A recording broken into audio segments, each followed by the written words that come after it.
Hello everyone, हम अगणी and welcome to the world of stories. फिर से मैं आप लोगों के सामने एक और इंटरेस्टिंग सुपरनैचुरल एक्सपीरियंस लेकर। घरों के अंदर लड़ाइयाँ तो चलती ही रहती है। हम बाहर वालों से क्या लड़ें, क्या देखें, घर के अंदर भाई से भाई लड़ लेता है तो दो खून के रिश्ते जुड़े हुए भाई हैं, उनके बीच में भी आपस में लड़ाइयाँ हो जाती है। और जनरली इन लड़ाइयों का जो सबसे बड़ा कारण होता है वो होती है जमीन जायदाद। हमारी आज की कहानी भी कुछ ऐसी है जहां पर दो भाइयों के बीच में हुई लड़ाई और उसके बाद हुआ जायदाद का बंटवारा।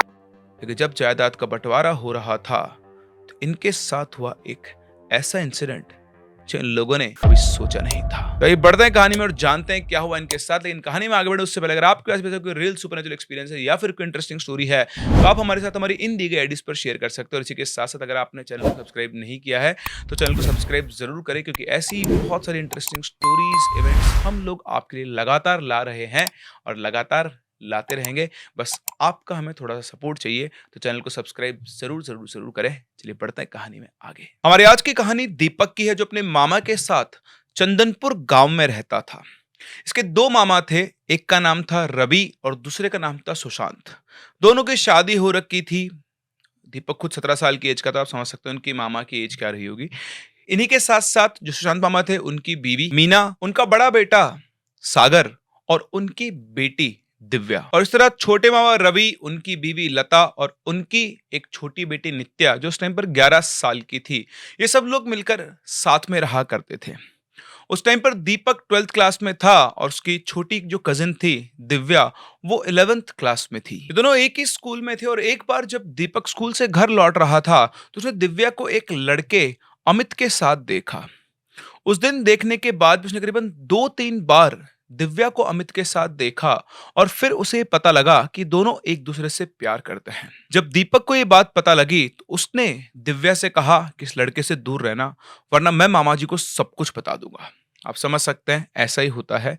तो उसकी धमकी से दिव्या डर गई और वो अमित से दूर रहने लगी। इधर अगर हम इसके दोनों मामा सुशांत और रवि की बात करें तो ये दोनों के दोनों जमींदारों के खानदान से थे। लेकिन जमींदारी के नाम पर अब इनके पास सिर्फ एक वो हवेली बची थी जिसके अंदर ये लोग रहा करते थे। किसी बात को लेकर रवि और सुशांत के बीच में झगड़ा हो गया और झगड़ा इतना बढ़ गया कि इन दोनों ने हवेली के बंटवारे की बात कर ली। हवेली का बंटवारा फाइनल हुआ और फिर हवेली के बीच में एक दीवार खींचने की बात हुई। दोनों भाई एक दूसरे से बात करना बंद कर देते हैं और दीवार बनाने के लिए हवेली के बीच में खुदाई शुरू होती है कुछ फीट नीचे तक। अब जब हवेली के लिए वो दीवार बनाने के लिए खुदाई की जा रही थी, वहां खुदाई पर एक सोने की अंगूठी मिलती है। उस अंगूठी के मिलते ही दोनों भाइयों के अंदर फिर से बहस छिड़ जाती है कि इस अंगूठी को कौन रखेगा। अब ये जो अंगूठी थी ये घर के उस हिस्से में मिली थी जिधर रवि का साइड था। तो क्योंकि अंगूठी रवि के साइड मिली थी, रवि ने कहा कि ये अंगूठी मैं ही रखूंगा। और बहुत बहस होने के बाद फाइनल डिसीजन यही होता है कि वह अंगूठी रवि रख लेगा। सुशांत भी इस चीज के लिए मान जाता है और आगे फिर दीवार का काम शुरू होता है। उसी रात, जिस रात इन लोगों को ये अंगूठी मिली थी, थोड़ा लेट नाइट अमित दिव्या से मिलने आता है। वो घर के पीछे वाले हिस्से से अंदर आता है और उसके साथ उसके दो दोस्त और थे जो बाहर खड़े होकर उसका इंतजार कर रहे थे। वो दोनों उसका इंतजार करते कि तभी उन्हें किसी के रोने की आवाज आती है। तो उनमें से एक बोलता है, कौन रो रहा है, चल चल देख कर आते हैं। तो बोलता है, नहीं यार रहने दे, रात का टाइम है, पता नहीं कौन होगा कौन नहीं होगा। लेकिन वो दूसरा दोस्त उसको मनाकर उस आवाज की तरफ लेकर जाता है। अब थोड़ी दूर चलकर जब वो दोनों जाते हैं उस आवाज की तरफ, तो उन्हें एक लड़की खड़ी हुई दिखाई देती है जो खड़े होकर वहां पर रो रही थी। वो उसको आवाज लगाते और बोलते हैं, कौन हो तुम और यहाँ पर खड़े होकर रो क्यों रही हो। इनके बोलते ही वो लड़की रोना बंद कर देती है। वो दोनों उसके और पास जाते हैं और जैसे वो उसके पास जाते हैं वो एकदम से हंसना शुरू करती है और एकदम से घूमकर उनकी तरफ देखती है। और जैसे वो घूमते हैं वो दोनों पूरी तरह डर जाते हैं। उसका चेहरा बहुत अजीब था और उसको देखकर वो भाग जाते हैं सीधे सीधे। अब वो तो वहां से भाग जाते हैं। उधर अमित निकल के घर से बाहर आता है और देखता है उसके दोस्त वहां पर नहीं है। वो अपने दोस्तों को वहां पर ढूंढना शुरू करता है। वो उन्हें ढूंढते ढूंढते एक पेड़ के पास पहुंचता है और उसकी नजर पेड़ की डाली पर पड़ती है जहां पर एक सफेद सा कपड़ा कुछ लटका हुआ था। और वो जैसे उस कपड़े के पास पहुंचता है, एक लड़की सीधी उसके ऊपर जंप लगाती है। उसको देखकर वो इतना घबरा जाता है कि वहीं की वहीं बेहोश होकर गिर जाता है। थोड़ी देर के बाद अमित को होश आता है, चारों तरफ देखता है और बिना कुछ सोचे वो सीधा भागकर अपने घर में चला जाता है। इस इंसिडेंट के कुछ दिनों बाद लता, जो कि रवि की वाइफ थी, वो अपना कुछ घर के पीछे काम कर रही थी और तभी उसे अपने कमरे में से कुछ सामान गिरने की आवाज आती है। वो दौड़कर अपने कमरे में पहुंचती, देखती है कमरे का सारा सामान इधर-उधर बिखरा हुआ था। ये सब कैसे हुआ, उसे कुछ समझ में नहीं आया। वो सारे कमरे का सामान फिर से ठीक करती है और इसके बाद वो खाना बनाने के लिए किचन में चली जाती है। किचन में काम करते-करते उसे अचानक से रवि की आवाज आती है और जैसे वो आवाज का जवाब देने के लिए घूमती है, उसकी साड़ी लहराती है और गैस से उसकी साड़ी आग पकड़ लेती है। आग लगते हुए तेज-तेज चिल्लाती है, रवि भागता वहाँ पर आता है। वो आकर उसकी साड़ी के पल्लू की आग बुझाता है, थोड़ा शांत करता है और बोलता है कि तुम ध्यान नहीं दे रही थी कम कि मतलब ध्यान से काम किया करो, आग-वाग लग जाती। बोलती है, मुझे तो तुमने आवाज़ दी थी इसलिए मैं तुम्हारे को जवाब देने के लिए घूमी और साथ में साड़ी के पल्लू में एकदम से आग लग गई। तो बोलता है, लेकिन मैंने तुम्हें आवाज़ ही नहीं दी। उसने बोला, अच्छा, पता नहीं, मुझे तो आपकी आवाज़ आई थी। खैर, आज उसके साथ 2 अजीब इंसिडेंट हुए, लेकिन उसने रवि के साथ ये शेयर नहीं किया। खाना-वाना खा पी कर ये लोग सोने चले गए। अब रात को आधी रात गुज़रने के बाद अचानक से लता की आँख खुलती है, किसी की पायल की आवाज़ से। पहले तो इस आवाज़ को इग्नोर करती है, लेकिन आवाज़ बंद ही नहीं हो रही थी। लगातार उसे किसी के चलने की, पायल पहन के चलने की आवाज़ आ रही थी, जैसे कोई लगातार उसके कमरे के बाहर चक्कर लगा रहा हो। अब थोड़ा गाँव साइड का एरिया था और वहाँ की औरतें जो होती है बहुत हिम्मत वाली होती है। वो उठी ये देखने के लिए कि आखिर देख कर आती हूँ है कौन? वो जाती है तो उसे कमरे के आस-पास कोई भी दिखाई नहीं देता है। जब वो चारों तरफ नज़र घुमाती है तो उसको फिर से अपने घर के पीछे की तरफ से वही पायलों के चलने की आवाज़ आती है।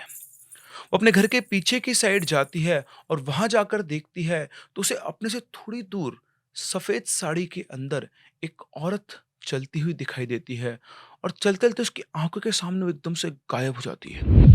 ये देखते ही वो घबरा जाती है और वापस से अपने कमरे जाने के लिए पीछे मुड़ती है। जैसे वो पीछे मुड़ती है, वो भयानक औरत उसके सामने खड़ी हुई थी। उसको देखकर वो एकदम से मतलब चीख भी नहीं पाती, वो सीधे बेहोश होकर गिर जाती है। थोड़ी देर बाद उसे होश आता है, वो उठती है, चारों तरफ देखती है, कोई नहीं था। वो भागकर अपने कमरे में जाती है, रवि को उठाती है और उसे सारी बात बताती है। रवि लता को समझाता है कि अरे ऐसा कुछ नहीं है, तुम्हारे मन का वहम होगा। आज दिन में भी तुम्हारी साड़ी में आग लग गई थी, तुम शायद वैसे परेशान हो गई। ऐसे समझा-बुझाकर वो उसे शांत कर देता है। और इस तरह से अब इस घर के अंदर अजीब-अजीब घटनाएँ शुरू होने लगी थी।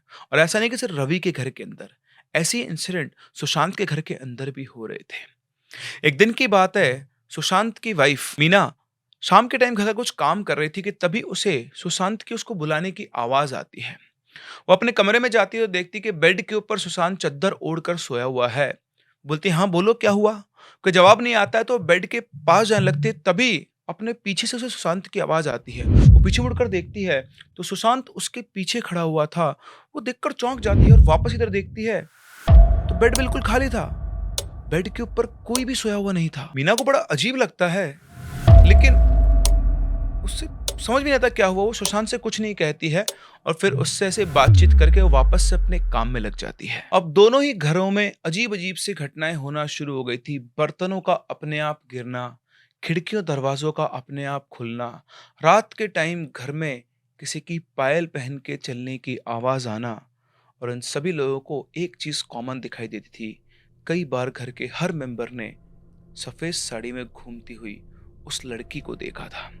अब देखो यहाँ सबके दिमाग में क्वेश्चन आएगा कि भूत सफ़ेद साड़ी में ही या सफ़ेद कपड़ों में ही क्यों दिखते हैं?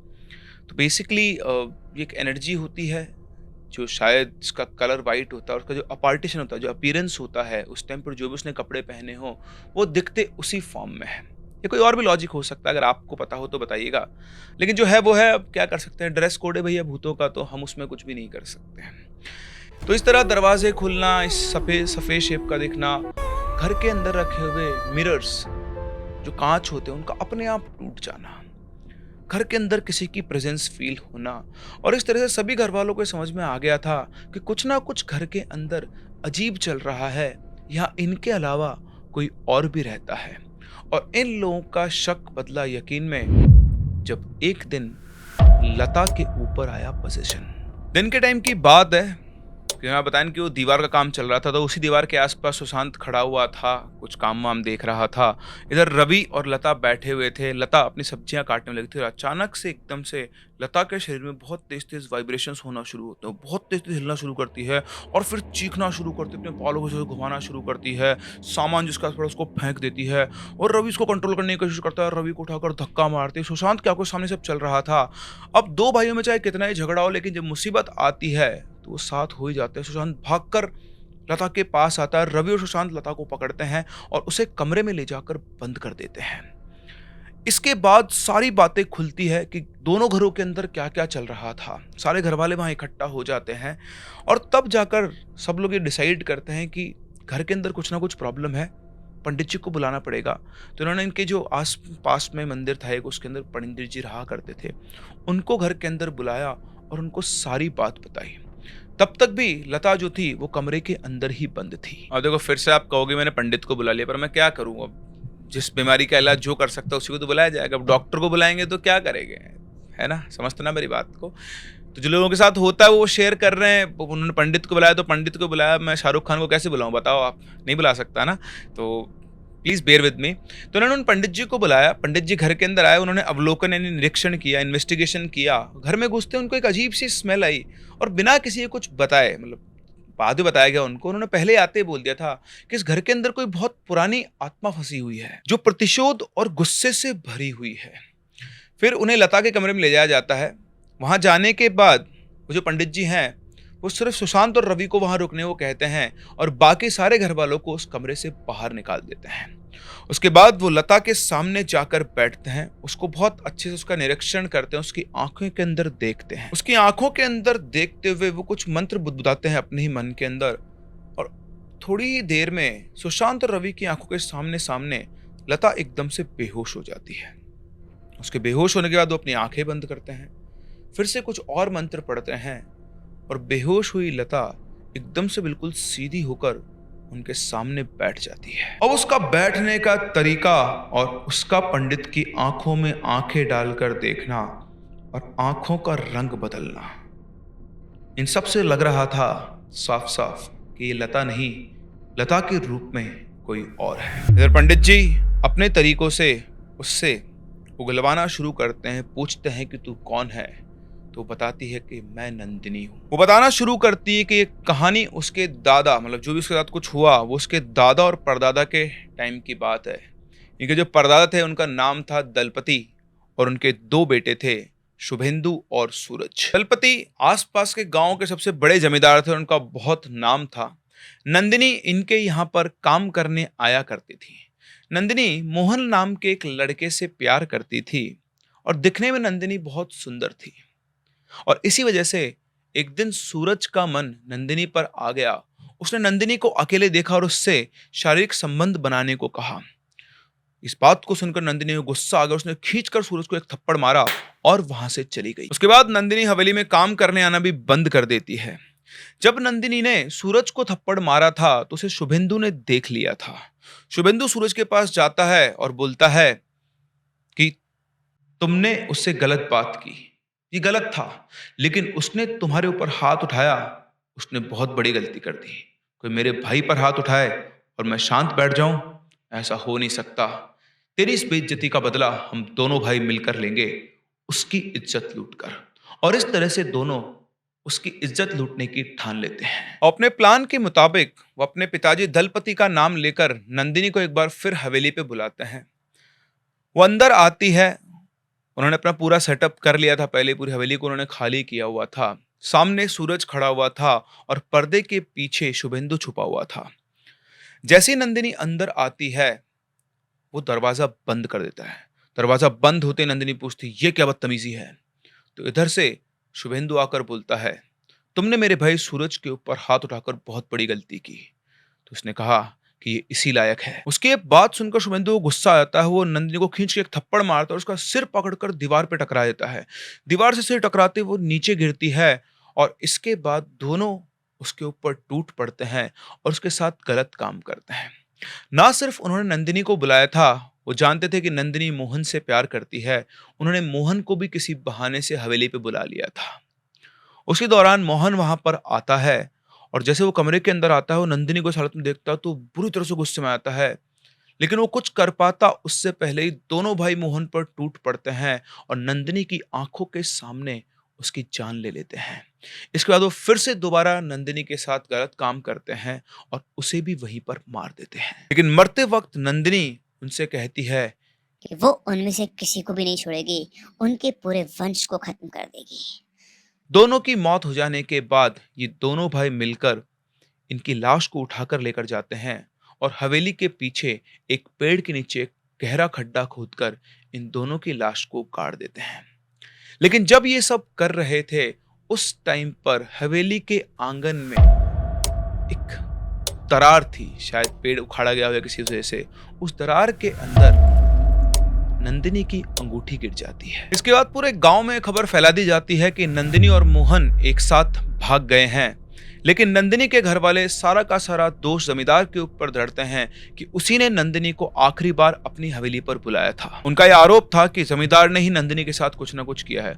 उनकी ये बात सुनकर जमींदार को बहुत गुस्सा आता है क्योंकि उसे कुछ पता नहीं था, लेकिन उसके ऊपर आरोप लगाए जा रहे थे। तो वो अपने आदमियों को भेजकर नंदिनी के घर में आग लगवा देता है और उसी आग में उसके सारे घर वाले जलकर मर जाते हैं। इन सबके कुछ दिनों के बाद, शायद 1-1.5 महीने के बाद, एक सुबह घर के अंदर कोहराम मचता है। नौकर जो शुभेंदु को अपनी सुबह की चाय देने उसके कमरे में गया था, वो चीखता हुआ बाहर निकलता है, सारे घर वालों को इकट्ठा कर लेता है और अंदर जाकर सब देखते हैं तो सभी को पलंग के ऊपर आधी लटकी हुई शुभेंदु की लाश दिखाई देती है, जिसकी गर्दन टूटी पड़ी थी और हाथ पैर बुरी तरह से मुड़े हुए थे। ये देखकर सब बुरी तरह घबरा जाते हैं। वहां जाके चेक करते तो कुछ बचा ही नहीं था। शुभेंदु का अंतिम संस्कार वगैरह किया जाता है और शाम को आने के बाद सूरज अपने पिताजी को सारी बात बताता है। उसकी बात सुनकर दलपति यानी जो जमींदार था वो गुस्सा तो बहुत होता है, लेकिन वो अपने एक बेटे को खो चुका था और वो अपने दूसरे बेटे को खोना नहीं चाहता था। जैसे उसे बात पता लगी, उसने आसपास के गांव में जो भी सबसे बड़े तांत्रिक थे उनको अपने घर पर बुलाया। उसके बाद हवेली में अगले दिन 3 तांत्रिक आते हैं। सब कुछ हवेली के अंदर ही किया जाता है ताकि किसी को कुछ भी पता ना चले। और वो तांत्रिक नंदिनी की लाश को उसी पेड़ के वहां बांध देता है, कैद कर देता है। लेकिन अब ये नंदिनी आजाद कैसे हुई, ये तो अभी जो नया वाला अभी पंडित जी बैठे थे उनको पता नहीं था। लेकिन वो भी अपनी पूजा वगैरह करके लता के शरीर से नंदिनी को बाहर निकाल देते हैं। उसके बाद वो जो पीछे पेड़ था उस पेड़ की नीचे खुदाई की जाती है और जो भी कुछ उनके अवशेष मिलते हैं उन अवशेषों का अंतिम संस्कार कर दिया जाता है और पंडित जी इनको बोल के चले जाते हैं कि वो आत्मा अब मुक्त हो गई है, आपको घबराने की जरूरत नहीं है। इसके बाद सब कुछ नॉर्मल हो जाता है और सारे घर वालों को लगता है कि सब कुछ ठीक हो चुका है, लेकिन शायद ऐसा नहीं था। इसके कुछ दिनों के बाद एक दिन सब लोग अपने घर में बैठे हुए थे। घर के जो 2 हिस्से हो रखे थे, मतलब वो जो दीवार थी उस दीवार का काम थोड़ा रोक दिया था उन लोगों ने, तो आपस में आ जा सकते थे। उस दिन घर पे बहुत तेज, मतलब घर पे बोल रहा हूँ, उस दिन उस जगह पर बहुत तेज बारिश हो रही थी और उसी बारिश के अंदर इनके घर के पीछे वाले दरवाजे पर एक दस्तक होती है। मीना उठकर उस दरवाजे तक जाते हुए सोचती कि पीछे के दरवाजे से कौन आया है। खैर वो जाके दरवाजा खोलती है तो वहां पर कोई भी नहीं था। वो दरवाजा वापस बंद करके घूमती है कि फिर से दरवाजे पर दस्तक होती है। वो फिर से दरवाजा खोलती है, इस बार भी वहां पर कोई नहीं था। समझ में नहीं आता उसे, वो घबरा जाती है, दरवाजा बंद करके अंदर आती है और सब लोगों को ये बात बताती है कि ऐसे ऐसा हुआ। वो सब लोग बोलते हैं कोई पता नहीं क्या है, तुम ऐसे घबराओ मत, और सब वापस से आकर सब लोग अपने अपने काम में लग जाते हैं। तभी एक और बार उसी दरवाजे को बहुत तेज धड़ धड़ धड़ की आवाज आती है। ये आवाज सुनकर सारे घर वाले एक जगह इकट्ठा हो जाते हैं कि आखिर कौन है। और तभी इन लोगों की आंखों के सामने सामने एकदम से दरवाजा खुलता है और एक नहीं सबके सबको सामने नंदिनी की आत्मा खड़ी हुई दिखाई देती है। उसे देखते ही सब लोग एकदम से चीखते और फिर से एकदम से वो गायब हो जाती है। ये देखते ही सुशांत फटाफट से अपने एक दोस्त को फोन करता और बोलता है कि उन पंडित जी को वापस लेकर आ। अब जैसे वो बोल के फोन रखता है कि दीपक को अचानक से अपने पास किसी खड़े होने का एहसास होता है और उसे अपने कंधे के ऊपर किसी की बहुत भारी भारी सांस लेने की आवाज आ रही थी और वो घूमने की कोशिश करता है। तभी उसे कॉर्नर ऑफ आई से दिखता है कि उसके जस्ट पीछे नंदिनी खड़ी है। वो बहुत तेज चिल्लाकर बाहर भागता है। उसके भागते ही बाकी सारे घर वाले भी डर के भागना शुरू करते हैं और भागते भागते एकदम सुशांत के पैर पे ठोकर लगती है, उसे जमीन पर गिरता है और उसके सिर के ऊपर चोट लगती है। उठने की वापस कोशिश करता है, लेकिन वो उठ ही नहीं पा रहा था और सब लोगों की आंखों के सामने सामने ऐसा लग रहा था कि कोई उसका गला पकड़ कर दबा रहा है। उसकी जीभ बाहर निकल रही, वो छटपटा रहा था, आंखें उसकी बिल्कुल बाहर आ गई थी। अपने भाई की हालत देखकर रवि उसकी मदद करने के लिए पहुंचता है, लेकिन वो भी वैसी की वैसी हालत में सीधा नीचे गिरता है। और अब ऐसा लग रहा था कि किसी अदृश्य शक्ति ने दोनों भाइयों का गला पकड़ रखा है और उनका गला दबा के मारने की कोशिश कर रहे। वो छटपटा रहे हैं, लेकिन अपने आप को छुड़ा नहीं पा रहे हैं। और तभी एकदम से उस उनका जो घर का मेन दरवाजा था उसके ऊपर दस्तक होती है। वहां पर 2-3 लोग आकर खड़े हो गए थे। वो गेट बजा रहे थे, गेट खोलो, गेट खोलो। लेकिन वो कोशिश कर रहे थे, गेट खुल नहीं रहा था। फिर सब लोगों ने धक्का मारकर गेट तोड़ा और अंदर जब वो घुसे तो उन्होंने देखा कि दोनों भाइयों की हालत क्या हो रखी है। भागकर उन सब लोगों ने उनको छुड़ाने की कोशिश की और उसके बाद वो जो पंडित जी थे, उन्होंने आकर इन सबसे पूछा। तो वापस से सारे घरवालों ने बताया कि क्या-क्या हुआ। इसके बाद उन्होंने वापस से सुशांत और रवि को वहीं पर रोका और बाकी सारे घरवालों को बाहर निकाल दिया। और जो पंडित जी थे, वो इन दोनों भाइयों को तो बचा लेते हैं, लेकिन फिर वो नंदिनी से वापस जाने को बोलते हैं। वो बोलते कि नहीं, जब तक मैं इसके पूरे वंश को खत्म नहीं कर देती, मैं यहाँ से नहीं जाऊँगी। उस पंडित ने अपने तरीके से उसे बहुत समझाया कि भाई तुम जिनसे बदला लेना चाहती हो, अब उनका नामो-निशान नहीं बचा है और इन सब की उसके अंदर कोई गलती नहीं थी। लेकिन वो अपनी बात पर अड़ी रहती है। खैर इस टाइम तो वो कुछ-कुछ करके नंदिनी को वहाँ से भगा देता है। इसके बाद सारे घरवालों को एक साथ बुलाता है और पंडित जी उन सबसे ये बात पूछते हैं कि भाई आप मुझे ये बताओ कि आपके घर में कुछ ये जब अजीब-सी घटनाएँ कब से होने लगी है? और क्या कोई आपको मतलब ऐसी कोई चीज़ मिली या ऐसा कुछ हुआ जिसके बाद से चीज़ें शुरू हुई हो?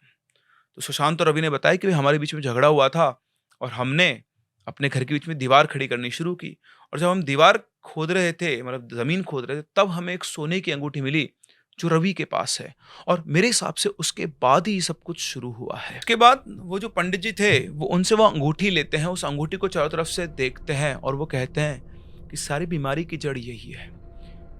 इसके अंदर ही उसका वास है। इसी वजह से वो उस पेड़ से मुक्त हुई है, क्योंकि उसे अपनी कोई चीज़ चाहिए थी इसके अंदर वो घुस सके। खैर आप चिंता मत कीजिए, आपके घर को इस आत्मा से छुटकारा मैं दिलवा दूँगा। उसके बाद उन्होंने कुछ सामान वगैरह मँगवाया, कुछ अपनी पूजा वगैरह की। एक काँच की बॉटल वो लेकर आए अपने साथ में। उस अंगूठी को उन्होंने उस काँच की बोतल में डाला और फिर उन्होंने अपने कुछ मंत्र वगैरह, बहुत कुछ उन्होंने पूजा वगैरह की 2-3 घंटे तक और फिर सबकी आँखों के सामने उस काँच की बॉटल के अंदर एक अजीब-सा धुआँ भर गया। उस पे उन्होंने ढक्कन लगाया। उन्होंने उस ढक्कन लगाने के बाद सब लोगों के सामने उस बॉटल के अंदर शायद नंदिनी की जो आत्मा थी या जो भी कुछ था उससे बातचीत की और उसे समझाया, लेकिन वो मानने को तैयार नहीं थी। इसके बाद उन्होंने उस बॉटल को अपने बैग के अंदर डाल लिया और वहाँ से चलते बने और इन सबको बोला कि अब आपको परेशान होने की, घबराने की कोई ज़रूरत नहीं है। आपका घर उसकी आत्मा से मुक्त हो चुका है।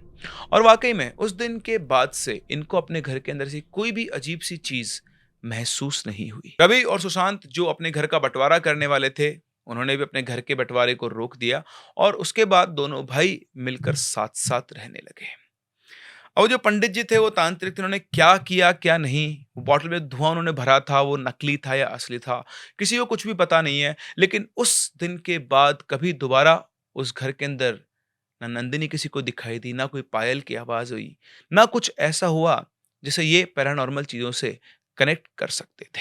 तो ये थी दीपक और उसके मामा के घर की कहानी, जहाँ इस घर का बँटवारा हो रहा था, उसी टाइम पर इनके घर की एक हिस्ट्री खुली। पूरे परिवार को सामना करना पड़ा एक पैरानॉर्मल एंटिटी से और जाते-जाते वो इस घर को वापस से एक कर गई। वैसे आपको क्या लगता है? उस पंडित ने जो भी कुछ किया और बॉटल के अंदर उसने वो जो धुआँ कैद किया, वाक़ई में वो नंदिनी की आत्मा थी या फिर ये उसका सिर्फ़ एक छल था? हमें कमेंट सेक्शन में ज़रूर बताएँ। हम लोग मिलते हैं अपनी अगली कहानी में, तब तक के लिए keep loving and keep listening.